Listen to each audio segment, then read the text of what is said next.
नेपालका 2 ठाउँ जहाँ पानीमाथि आगो बल्छ। पानीले आगो निभाउँछ यो त सामान्य कुरा हो, तर के तपाईलाई थाहा छ हाम्रै नेपालमा 2 वटा यस्ता ठाउँ छन् जहाँ पानीमाथि नै आगो बल्छ। नम्बर 1 मा रहेको छ श्रीस्थान। दैलेखको श्रीस्थान मन्दिरमा रहेको जलकुण्डको पानीमाथि निरन्तर आगोको ज्वाला बलिरहन्छ।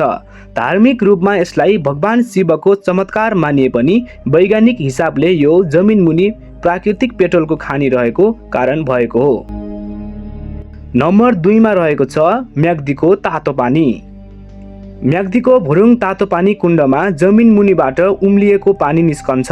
यहाँको पानीमा सल्फर र विभिन्न ग्यासको मात्रा यति धेरै हुन्छ कि पानीको सतहमा सल्काउँदा आगोको ज्वाला उठ्छ।